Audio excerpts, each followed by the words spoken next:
ahead and get started. We're really happy to be able to host this event today for the local community. So good morning, everyone. Thank you for joining us for this webinar today so we can talk about our small business resources in the community. I'm Sandra Wilson, president of the Paducah Chamber.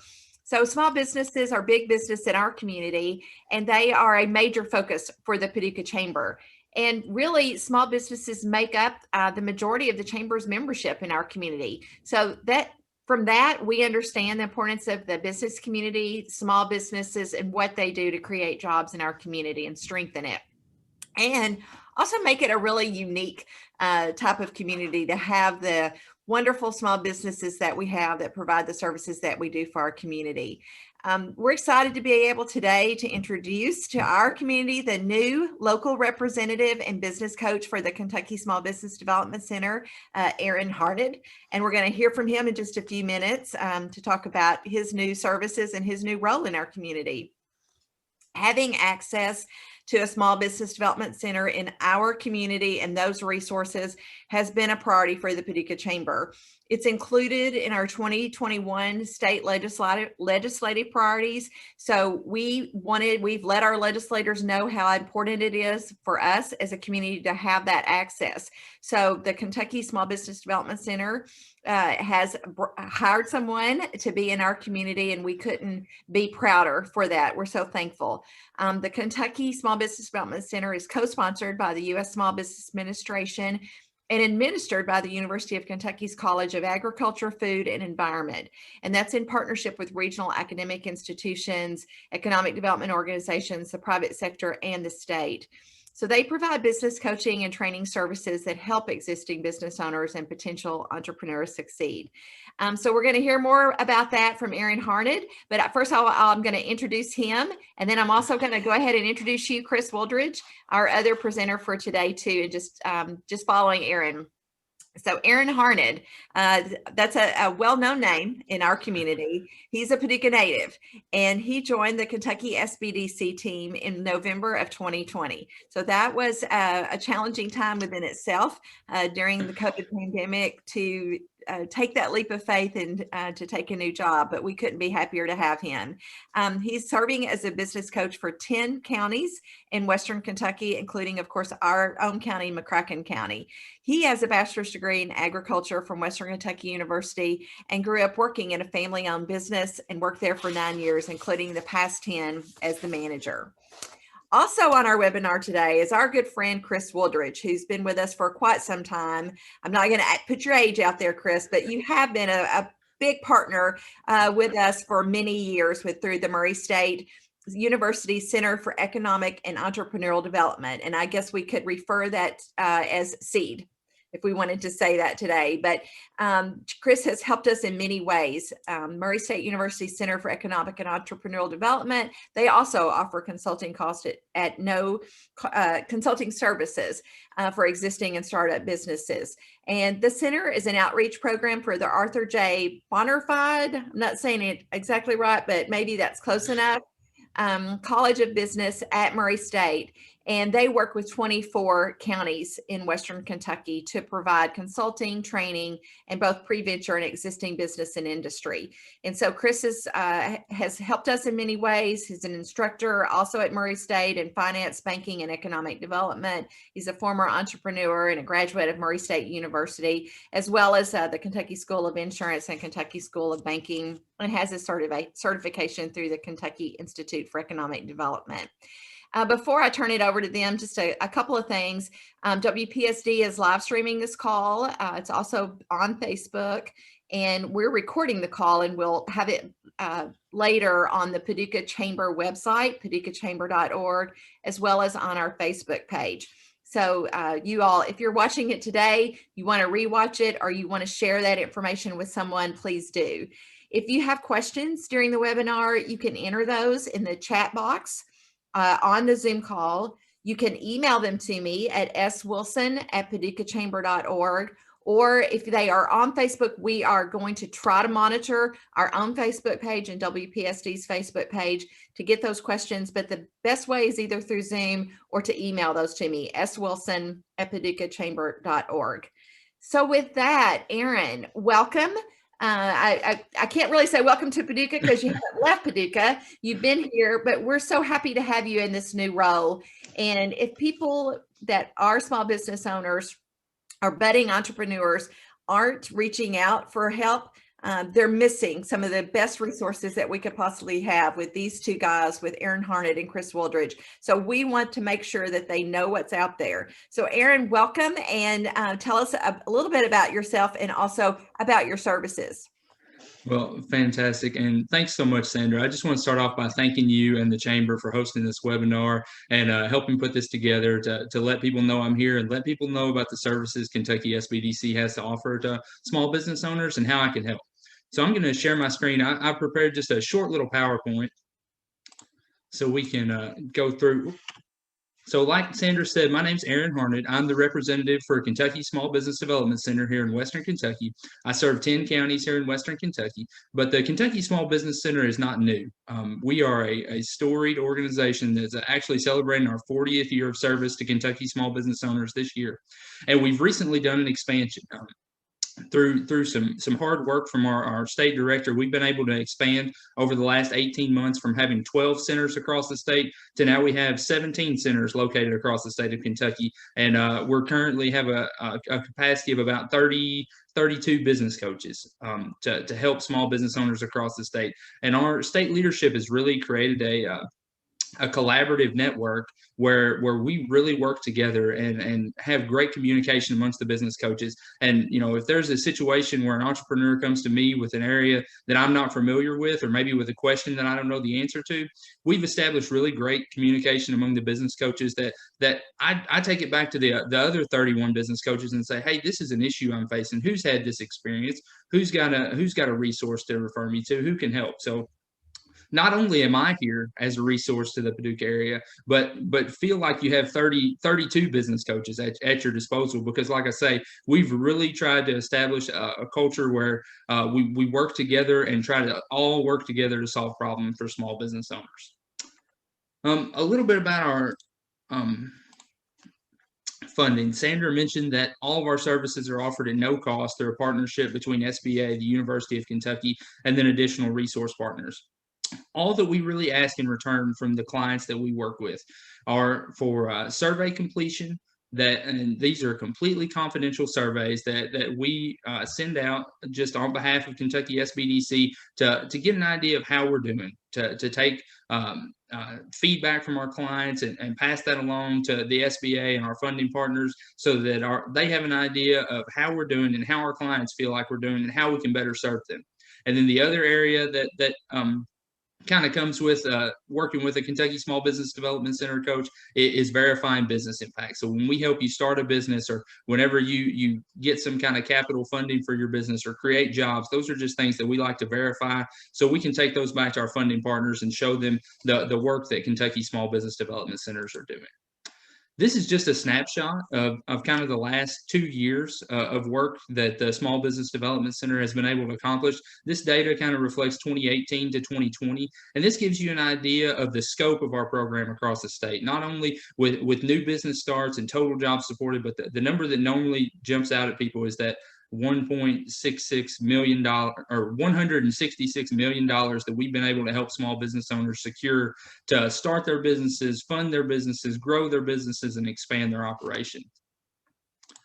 So there's kind of 5 main things that Kentucky Small Business Development Center coaches like to focus on, and these are 4 of them. We'll get to the 5th one in just a second, but one-on-one business coaching is something that we offer at no cost to our clients. We're here to help budding entrepreneurs who are interested in starting a business, existing entrepreneurs who are looking to expand a business, or maybe an existing entrepreneur has run into a situation where they need some advice and they might need to pivot their business. We've seen a lot of pivoting in the last 18 months in association with the pandemic, and those are the things that we're here to help with, to help entrepreneurs look at the feasibility of their projects and which way they can take their projects to make their businesses most successful.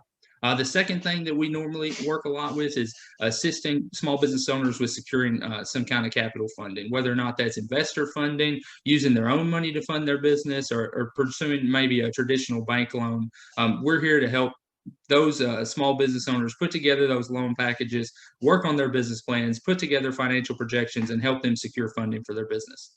Another aspect of small business coaches at KSBDC is conducting market research.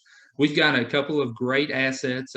IBIS World, where we pull industry data and industry market reports for our clients free of charge. And then we also have another resource called SBDC Net, which allows us to pull more localized data for small business owners to really drill down on a local level and take a snapshot of their industry and a snapshot of the community, and provide them with that really in-depth market research.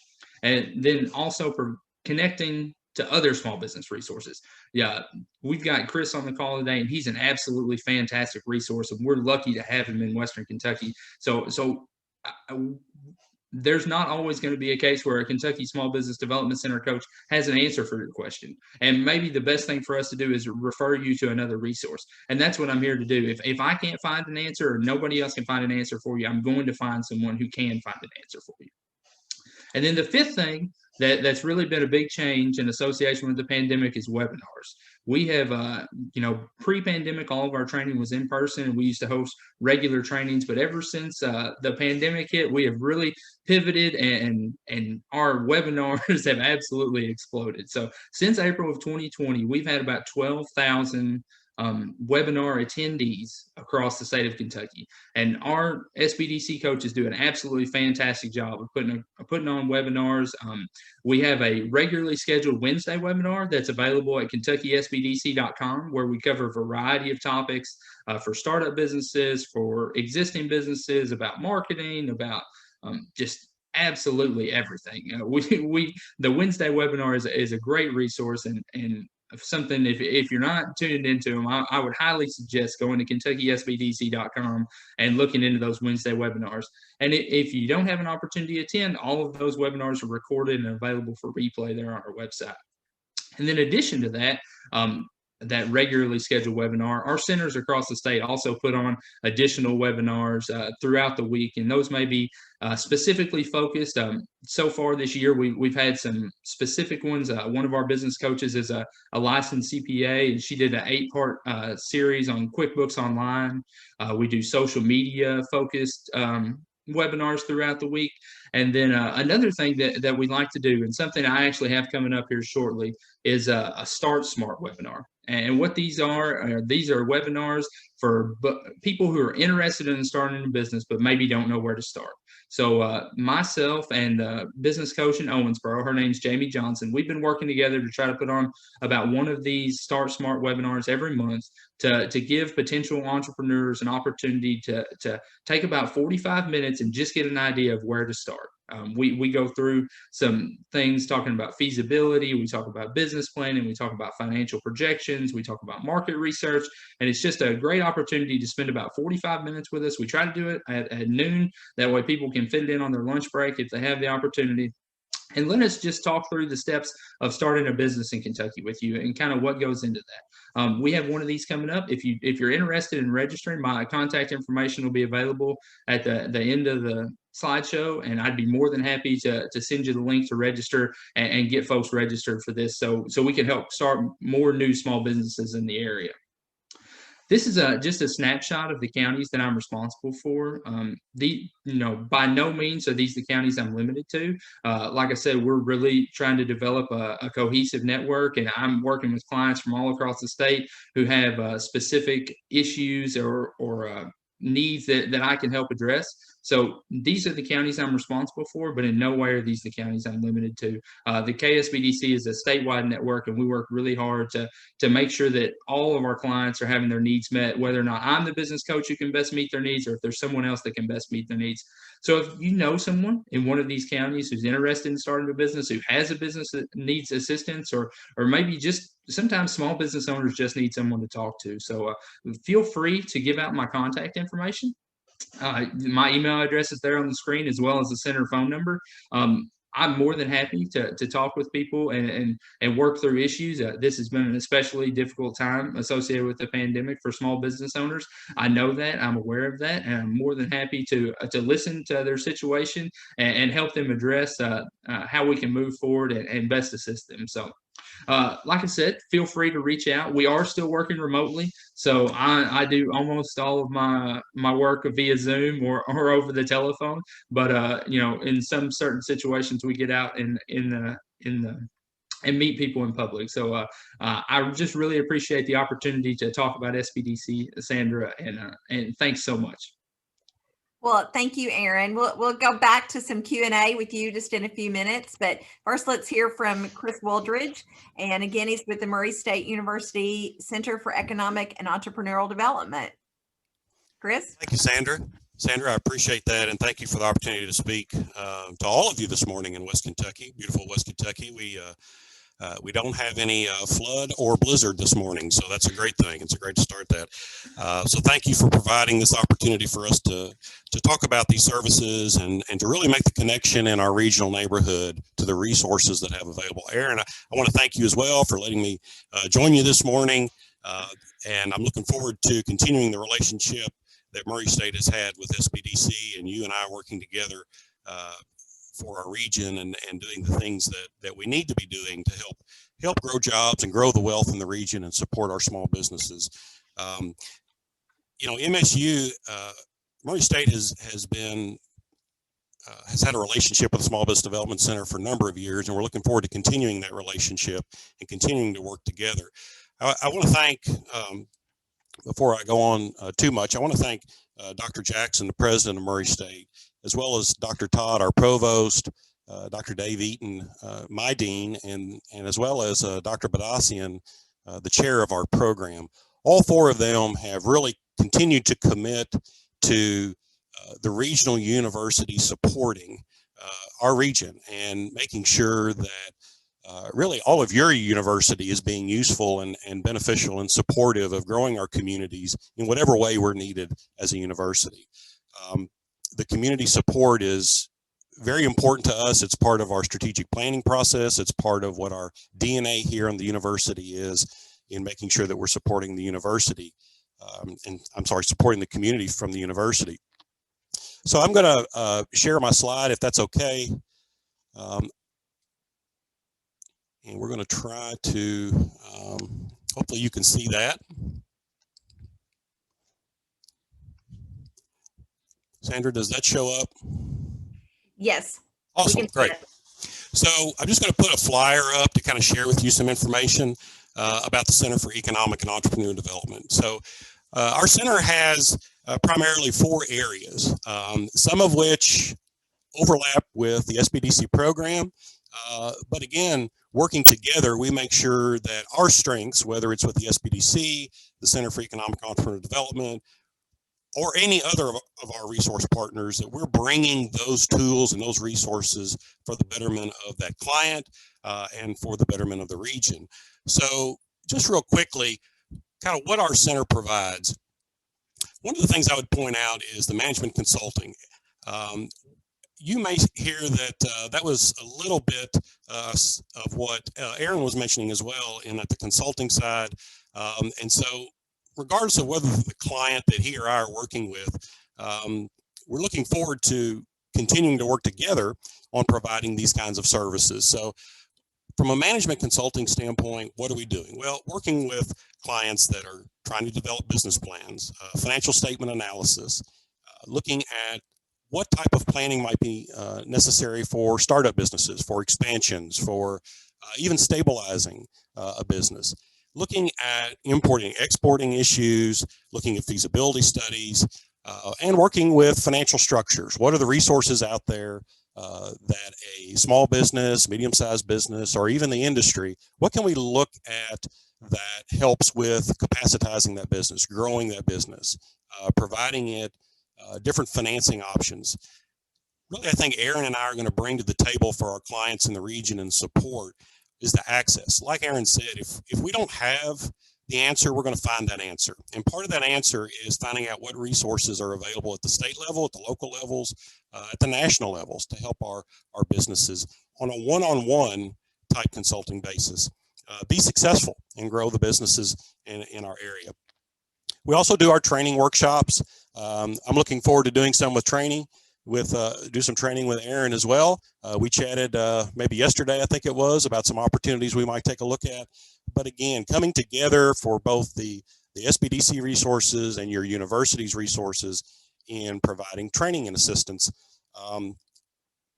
We have training depending on the need. We have some very good programs for startups, for feasibilities studies. We have some business plan sessions that we present as well. Aaron and I will probably look at, as quick as we can get out of the COVID fog, have the opportunity to present some of these in person. But until then, we've got all kinds of training workshops that we can put on for little to no cost, and really providing that training for those businesses in the area that they need. The third is our center touches a student component as well. One of our main goals as the Center for Economic and Entrepreneurial Development is to make sure that we are engaging students. Part of the business and academic connection is to open those opportunities for businesses to our students, to utilizing some of the finest racers that we have on the campus and putting them in those businesses, getting them that experiential learning opportunity, not just from the College of Business, but from all of the colleges. How can we enrich that student's opportunity to learn in the chosen field that they have? How can we plug them in with the businesses and other organizations in our community? But also, how can we connect the businesses with those students, as from an internship program, from a mentorship program, from possibly a summer job, or maybe even in hiring. I think we can all agree that having our educated students stay in our region is super important. Sandra's got an excellent internship program that you've probably read in the Paducah Sun and some other places that has been a tremendous success and is going to continue to be a tremendous success. Those are the kind of opportunities we want to open the campus up to our regional neighborhood of businesses and industries. How can we make those connections? We know that our businesses need employees, and what a great way to test drive a racer, if you will, than having that early connection with those students in their juniors and senior years and their capstone projects, and putting those in those businesses and letting those businesses be aware of them. Resources as well, not to take up too much time, but as Aaron said, we both have resources that are utilized in the region that we're seeing utilization already, but making them aware, making the businesses aware of what we have is super important. The IBIS report that Aaron mentioned, we have that resource as well. Aaron, I think, would testify that is an excellent tool for our businesses in learning about their industry. It helps with pro formas and projections. It helps with really an industry that's trying to understand growth opportunities. Just a whole host of opportunities come out of having that report and being able to read it. Our university also has invested in some of the economic development tools to help entrepreneurs as well as economic development projects. We have an M-Plan program, which is a very sophisticated modeling tool that we use at the university to help communities look at economic development impacts, look at economic development opportunities, and we've seen great use of that tool through Dr. Silva as well as Dr. Dunn that have done some projects here recently. Those have been very successful. We use Esri and some other databases for demographic information and et cetera. All that to say, the university seeks to be a partner with all the resource providers in our communities, continue to be an asset to our region, and continue to be a supportive university of all the communities, and making that connection through our businesses and our students to have that learning opportunity, but also to have that placement opportunity after graduation, and hopefully keep that placement in West Kentucky. So with that, again, I appreciate, Aaron, thank you again for carving out some time and letting me have an opportunity to share with you, share with the region, the resources of the university. Please know that, again, we've been a great partner with SBDC, I think, for many, many years, and continuing we're looking forward to continuing that relationship for many, many years as we work together for the betterment of our communities. So Sandra, with that, I'll end and turn it back over to you. Okay, great. Thank you. I thought we would just maybe have a couple of questions and you guys can answer it. So let's just start with, what would a small business owner expect if they were to reach out to one of you or both of you? You can both say it. If they're contacting you about, say, their financial projections. So what would they expect, Aaron, if they reach out to you? Sure, absolutely. It depends on the situation. You know, in the case of a startup business, we'd want to make sure and start with feasibility. We always try to make sure that we're putting together projections that are realistic and reflect the nature of the business and have some correct assumptions, and making sure that the startup business is putting together some realistic expectations for those projections, so that way that the business owner is not surprised by anything once the business becomes operational.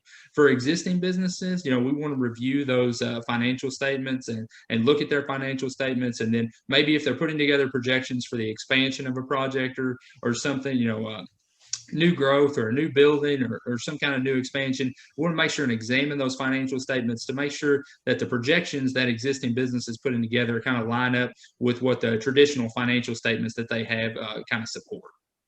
So we kind of evaluate all that and then work together. We've got some tools where we can develop those financial projections for them and work together on putting together some numbers so they have something tangible to take to a lender. And I'm assuming this is just something that people should assume. The confidentiality would be very important for you all as well. Yeah, absolutely. I'm bound by a confidentiality agreement whenever our clients sign up. Everything that you talk with me about is completely confidential. And honestly, before I discuss it with anyone outside of the KSBDC network, I've got to have signed permission from the client to even discuss with a lender, or, you know, maybe you have a business partner who doesn't have a client agreement with me. I'm not even supposed to discuss any of our conversations with that person until I have that waiver of confidentiality signed. Okay, great. Thank you. I kind of 101 there, but I think it's important that, you know, small business owners are many times people that have taken their life savings and invested in their new business. And I'm sure confidentiality is very important. And as part of your pride, you want to make sure that your information is not being shared that shouldn't be, and for many reasons. Chris, I know we've referred a lot of people to you that come to us that would call the chamber about starting a business. And one of the first steps I know you've talked about is a business plan. Could you elaborate on what someone would expect for you if they call wanting a business plan? Sure. I appreciate the question. Thank you. The confidentiality that you mentioned, Aaron, absolutely. We also have an application form, a request form for assistance. And in that is our declaration that any information shared with us is confidential as well. We operate on the same level of keeping that information to ourselves. We don't discuss anything with anyone as well unless it's approved by our client. And so please feel free to reach out to us for any kind of information, any kind of services, and know that they're held in confidence and none of that information is shared. As far as a business plan, I think that business plan really acts as the roadmap for the business. That business plan should be an educational process as well as an informational process. We get a lot of clients, I'm sure Aaron does as well. You know, a lot of folks come seeking that business plan pursuant to some kind of financing, maybe a request from a lender or from another financing source like the area development districts or other resources. And so we work with that business plan process to really help, especially the startup business, kind of understand the business side of whatever it is that they do. So they may have the product or service idea and they know how to develop that and prepare that, but we got to connect that with that business operation side of operating a company or operating a business. So that business plan process really kind of fleshes out a lot of the the questions and the points that may not necessarily be on the radar screen of the business owner. We have a section in that business plan that really talks about walking through a lot of different aspects, like the location, the business entity, what's the market look like, how are we pricing, et cetera. And we also go through the financial aspect of owning a business. We do, as Aaron said, we walk our clients through what has the business done if it's an existing business. We look back at those last 3 years and do the spread analysis on those, look at profitability and margins, compare them to industries to kind of see where our client resides on the radar screen to the industry as benchmarking. But we also look at the projections. And so we work through our client and looking at what specific project are you trying to fund? How much money do you need and why is that? So we go through a sources and uses analysis. We go through a 3-year pro forma, which is a projection. So we work with our client to make some basic assumptions, build some revenue scenarios based on those assumptions, tie those operating expenses with that, and look at what those projections look like. We go through some cash flow projections. We go through a break-even analysis to know that our operating model actually is supported by the revenue projections. And if not, that business plan can be adjusted and we change our assumptions, make sure those assumptions make sense, that they're feasible.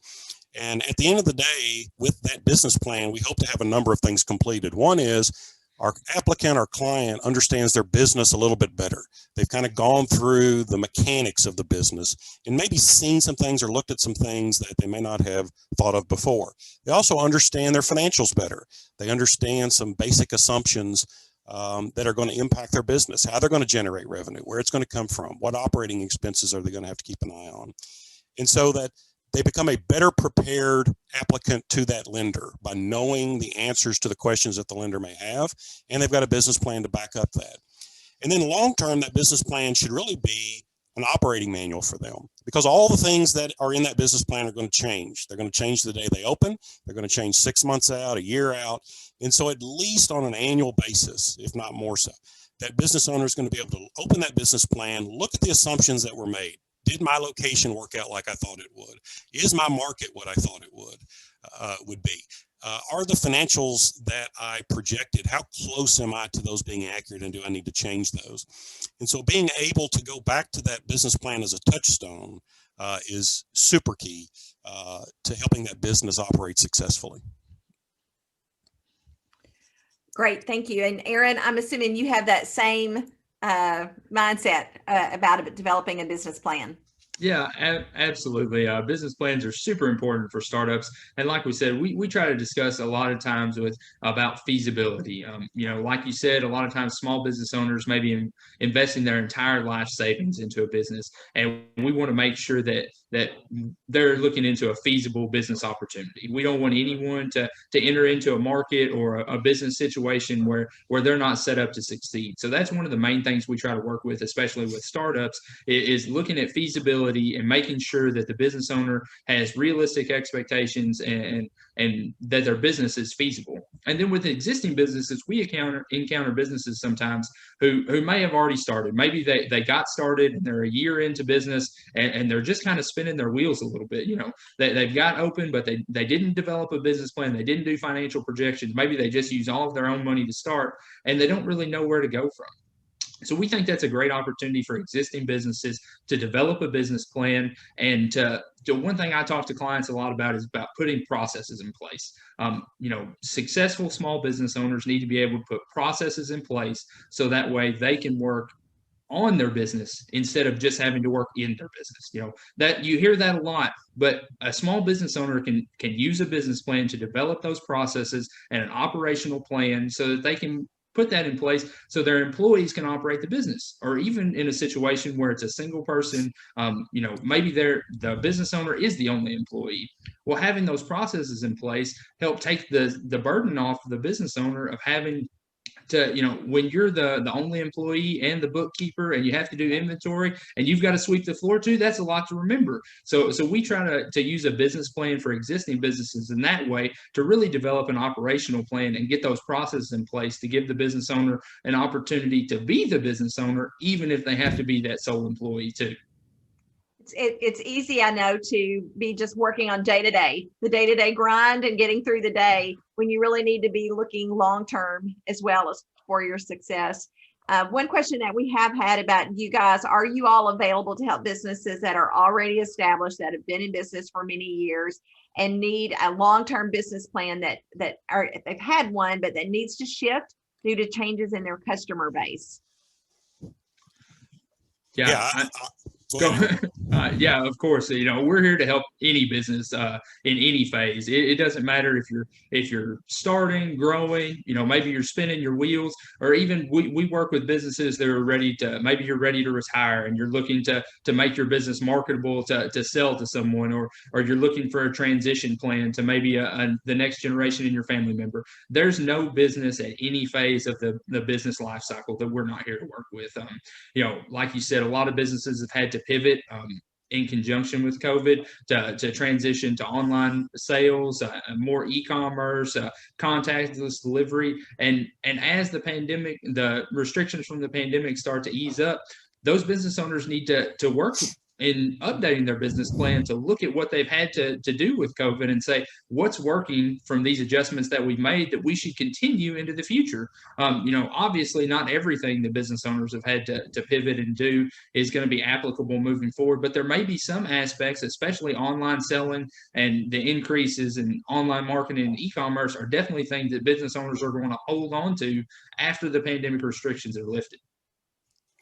Yeah, I would just add on to that. I don't think there's a point in that life cycle that we would not be able to help a business, or at least be able to try to find some resources. We would assist a business at any stage. I've worked with, and in working with startups, I'm working with businesses that are trying to come out of the COVID fog and try to capacitize and expand their businesses. We have some that are definitely shifting to online. Obviously, through this last year, that has been a large aspect of maintaining a business's cash flow and its sales. I'm working with some businesses now that are planning on, as Aaron said, a succession plan. That's super key. If we're looking at keeping those businesses in our region and keeping them from going dark, we're keeping them operating, keeping them employing folks and contributing to the economy and contributing to the tax base, it's important that we identify those businesses before then. How do we help them find or develop a plan that business continues on after the existing owner, the current owners are ready to move on, retire, etc. We work with businesses that have been struggling. We have some businesses, especially after COVID.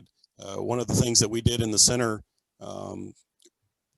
almost immediately after the March of last year shutdowns began was working with businesses that were struggling with sales and cash flow, and really focusing on how we help those business owners redirect their attention to really focusing on what does cash flow look like, what do operation expenses and operational levels need to be with a new reset level of sales and cash flow, how to keep your doors open and how to continue to function. So I think both of us would be great resources, definitely, to a business in any stage.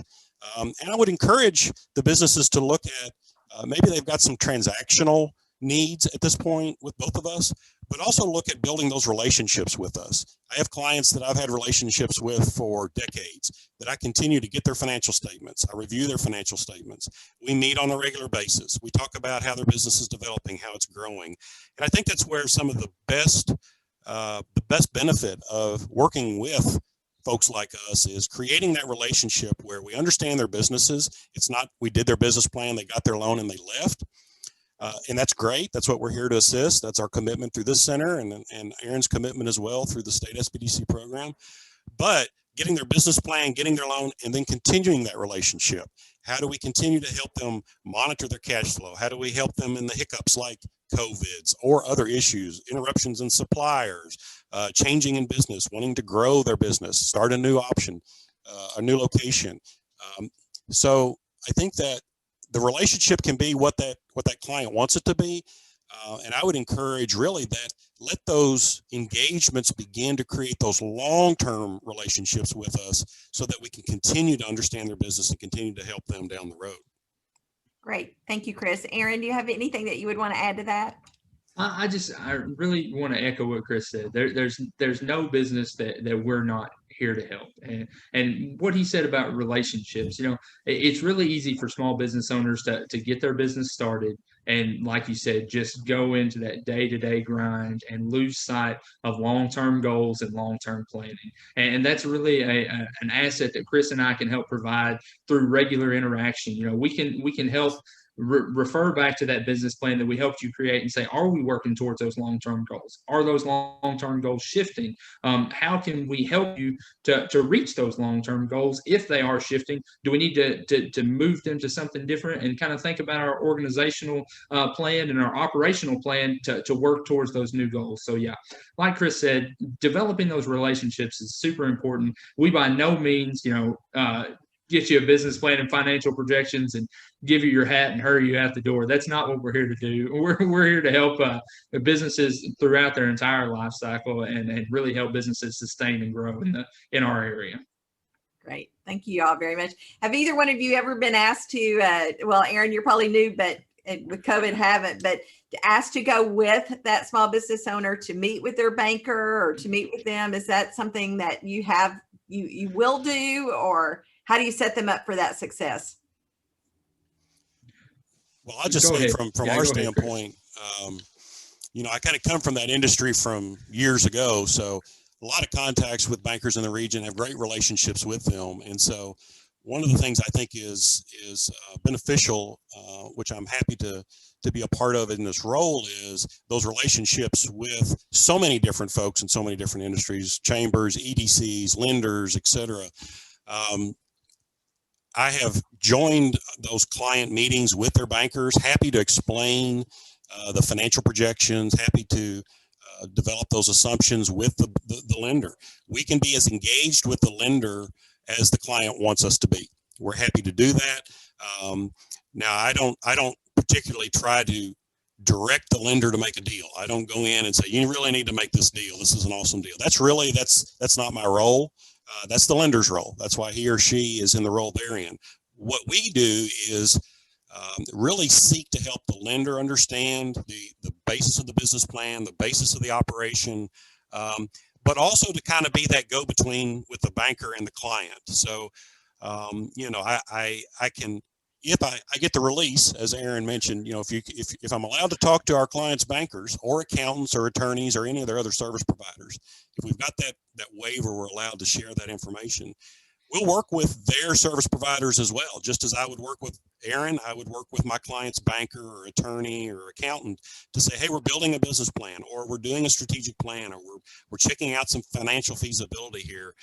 And so we can act as that communication to kind of bring all of that to head. At the end of the day, it's about making sure that the client gets the resources they need, that whatever project is approved or not approved is for the benefit of the borrower, the benefit of the client, the benefit of the employees, and the benefit of the community. We would never want to put somebody in a bad situation. It needs to be a win-win all the way around. So whatever communication is necessary for that, that's where we want to head. Right. Aaron, you want to follow up to that? Yeah, just to echo what Chris said, it comes back to how much the client wants me to be involved. I'm willing to be involved as much as the client wants me to. With startup businesses, kind of the last phase of the process that I work with startups on is after we've developed that business plan and those financial projections is we work on talking points and putting together a presentation so that business owner feels confident in going to talk to a lender. Sometimes that can be very overwhelming just to go, and you might be fully invested and have such passion for the business that you're trying to create, but it can be a little bit tough to go talk about that sometimes. So we work on putting together talking points and putting together a presentation, not necessarily a presentation. We're not making PowerPoint slides or anything like that, but we want the lender to feel confident talking about their business. And we work through it kind of in a practice scenario, I guess, where that way, if they were interacting with the lender, these are the questions that might get asked. These are the answers. These answers. They're in your business plan. You've got this all in your business plan and your projections. And that way the small business owner feels confident going into those meetings. And like I say, if they want me to be involved, I'm more than happy to be, but we try to leave that on a client by client basis on how much involvement they want me to have. Like Chris said, whether it's with their accountant, attorney, lender, whoever it is that they're working with, we're happy to be involved as much as the client wants us to be. Great, thank you. Well, our goal for today was to make sure that our small businesses in this area know about the resources available. They're not out there alone. The resource to, trying to make it on their own. There are resources available to help them in many steps of their business model, from the business plan to marketing to cash to everything they need. So I want to just highlight again these resources. So we have our own Kentucky Now Small Business Development Center with Harned as the business coach. I know you mentioned a lot of webinars that are coming up, and the website was Kentucky spelled out, SBDC.com. Yes, KentuckySBDC.com is it's our website, and you can see our webinar replays there. There's my contact information's on the website, and then also all of our webinar replay. Our webinar replays are there, but if you'd like to sign up for webinars moving forward, that they're on the website as well. Or feel free to reach out for me and we can walk through it together. Okay, and do you want to give your email again? Sure. My email is Aaron, AARON, .Harned, HARNED, @UKY.edu. And the center phone number is 270-953-0153.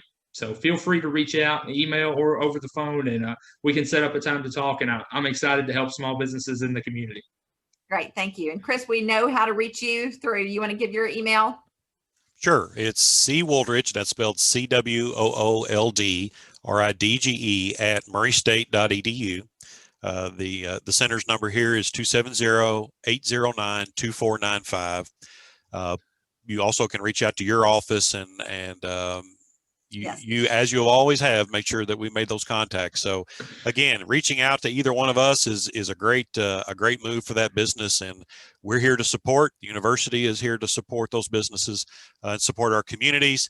Obviously, Aaron's here with the state SBDC program to help support those businesses. So I think that we're really blessed to have folks like Aaron and folks like you and organizations like the Chamber in supporting these small businesses and the community's growth. Great. That's our goal, is to provide those resources. We also have a guide for small business resources here, published by the City of Paducah in cooperation with you guys, with Chris, and with Paducah Economic Development, Paducah Chamber. So that's here too, and it's on the city website. The McCracken County Library, I want to mention them. They are another resource that they have a lot of programs available there. You can go in and access those through the library. And then last Thursday, we had a program with the Kentucky Association for Economic Development where they talked about sizeupkentucky.com. And that's Kentucky spelled out as well, sizeupkentucky.com. And that's a new tool that has market research, competitive analysis, everything that would help a business to identify who their competitors are and more about their market. So, it's good to have those resources. It's good to have someone that you know the face. So Aaron and Chris, we know your faces now, and people can reach out to you at any time. Just a couple of things for us. You mentioned workforce and you mentioned internships. So we do have a webinar tomorrow morning at 9 a.m. to provide information for businesses that are interested in having summer employees, or summer interns. What's the difference? We want to get our college students back to our community to do internships and summer work. We want to connect them through the Paducah Chamber Intern Initiative with each other, with Paducah Young Professionals, to make sure that they're happy here. They're coming back home. We want them to stay here and build our workforce, build our population. And then we want those companies that have invested money in them to be able to hire them. It's kind of a trial run, but hopefully that they would have a successful trial run with that company and they would want to provide employment to them later. So that's tomorrow at 9 a.m. You can register at paducahchamber.org. And then also next Tuesday, we have a program. I think it might be the same time as one of your webinars that you mentioned, Aaron. So you can pick, they'll both be recorded, but next Tuesday, the McCracken County Library is sponsoring a program for us as part of our business education partnership and our small business committee about Sprocket, Codify, and the Youth Coding League. That's very active right now in a lot of our local schools in McCracken County. So we want to hear more about those innovation programs as well. And Codify really is kind of a small business incubator that will be working on innovation businesses that are interested in launching and giving them a home and some advice and assistance as well. So for these programs, you can go to paducahchamber.org to register. We hope to have a great crowd for everyone. Thank you to both of you for being here with us today. And you know how much we support you and provide assistance to our small businesses through you. So thank you guys for joining us, and welcome, Aaron, to this new world. Thanks so much, Sandra. I really appreciate you all hosting the webinar today. It's great to have such wonderful assets in our community for small business owners. Great. Thank you. Thank you, Sandra. Appreciate it. Just echo that as well. Thank you for the opportunity, and look forward to working with Aaron very closely. Great. All right. Thank you guys for joining us. This will be posted on paducahchamber.org's website probably tomorrow, but it will be paducahchamber.org under programs and small business. All right. Thank you guys for joining us, and we'll see you soon. Thank you.